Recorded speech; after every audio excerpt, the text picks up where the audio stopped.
As a guest learns the truth about the boss they put on a pedestal, Elena becomes a bit desperate in order to save Ruby, who increasingly is losing her memories and perhaps could be lost to not only the island but also Elena herself.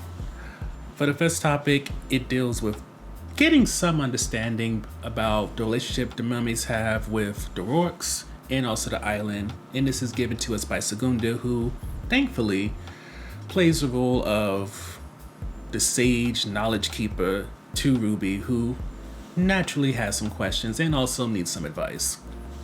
Now, to break it down, as we already know, the mermaids have some type of magic, and the idea is the mermaids would keep the island unknown to outsiders, and in return, the island somehow would protect them. It isn't clear exactly what the mermaids were doing to keep the island unknown, much less how the island could protect them, but that was a deal. And the Rorks were fine with that until the mermaids seduced one of the guests who had a family, and with that caused the controversy of this man going with the mermaids, and of course, his family having questions.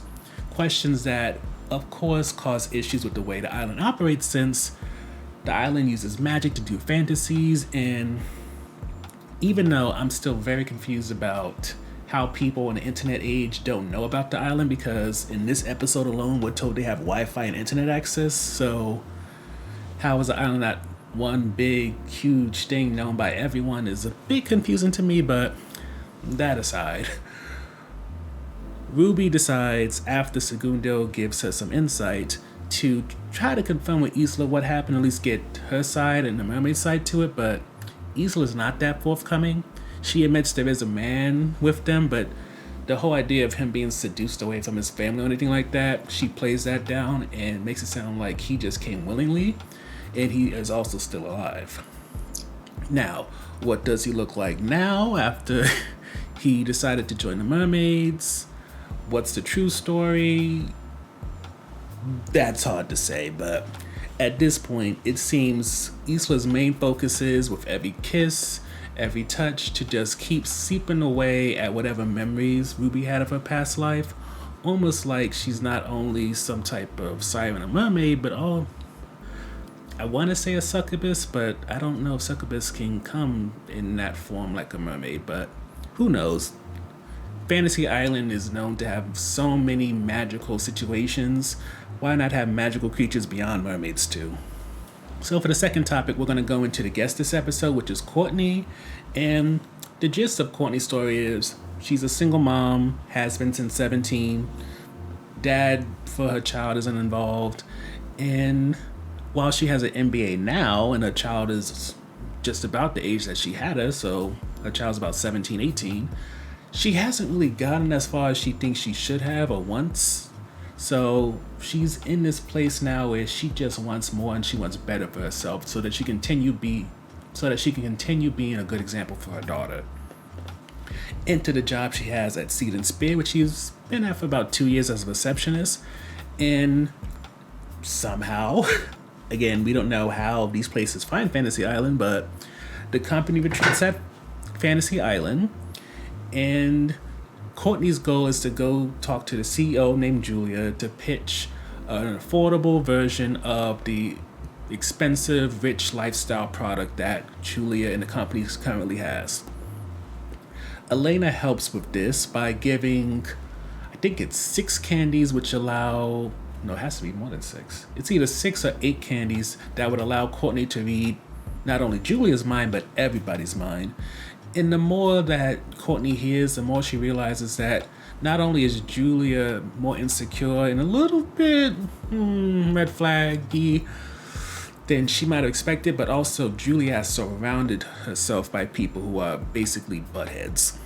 But even with Julia's inner thoughts not being what she exerts externally, Courtney still has faith that she is this person who she built up in her head. So she continues to try to impress her, try to do all the right things, say the all right things. But there comes a point when Courtney just gets overwhelmed by hearing all the negative and mean thoughts of Julia's associates, or rather her directors, that she decides to give her candies to Javier and call it a day.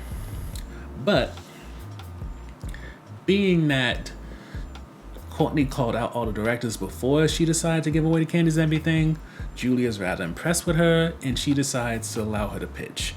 And when Courtney does her pitch, it's with Julia and her right hand Leo, and Julia seems kind of iffy about the idea because Seed and Spear, her company, mostly aims at the rich. And she, in fact, lets go of Courtney because, in her mind, Courtney is not really adhering to that idea. She's thinking way too altruistic when really Julia just wants to get profit and make sure the board of directors and investors are happy. But she comes to find out after Leo hands off a task to one of Julia's other minions, who then decides to hand it off to Courtney because he thinks he's too good for it. Courtney learns that Julia was going to steal her idea, claim it as her own, and make money off of it. And when she calls her out on that, that leads to Leo deciding he's done with dealing with Julia's BS, and he'd rather start a new company with Courtney, who again has an MBA, varied experience within retail. And Julia's of course pissed, but what can she do? And with that, it seems by the end of this fantasy, Courtney's about to start a new career as a businesswoman, a CEO with Leo by her side, and Julia's dealing with all the issues that she had before, including bankruptcy and also investors not calling her back. But now it potentially being worse, since not only did she lose her right hand, but now she's going to lose the faith and confidence of the employees she still had left. So the final topic deals with what Elena plans to do when it comes to Ruby, especially with this Isla situation.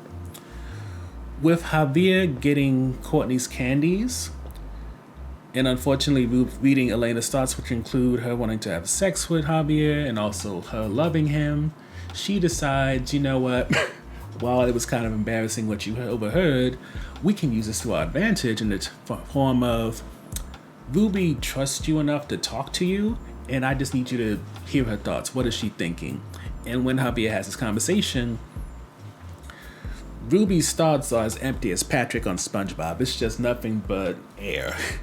And with that, Elena decides desperate times call for desperate measures, and she's going to call Ruby's family, or at least her children, in hopes that maybe, even though that's going to be a lot of explaining to do, she's going to hope that bringing them to the island can potentially save their mother and keep Ruby from being seduced out into the ocean to whatever fate Isla has for her. So even though we don't really do this often, I have to admit, there are a few questions left unanswered that I think should be addressed. Like, first and foremost, how is Isla taking Ruby's memories exactly? And also, do mermaids need to take people's memories to keep getting magic? Like, is that a source of their magic, or is it something that's just internal that they just develop naturally? One question. Second question is, Ruby being as young as she is thanks to the island's magic and her being in the vicinity of the island. So if she becomes a mermaid and she swims too far out, does that mean she'll become an old woman again but still be alive because of the mermaid magic? Will she die? What exactly is going to happen there? Lastly, and I mentioned this in the recap, or maybe it's one of the outtakes for me messing up, how exactly is the island still secret considering there's Wi-Fi, cell service, and as we've seen from multiple guests, whether they're famous, influencers, or something like that, people are taking pictures. People probably are posting on social media, so how exactly is the island a secret, never mind not being, attacked or taken over by some government agency who wants to study it? Assuming that Elena and the rest don't have some person on, retainers, sort of like how they have that relationship with the woman who gets cocoa plants from the island and that seems to help fund the island. Maybe they have some government official who keeps them secret or keeps things hush-hush. Maybe. Who knows?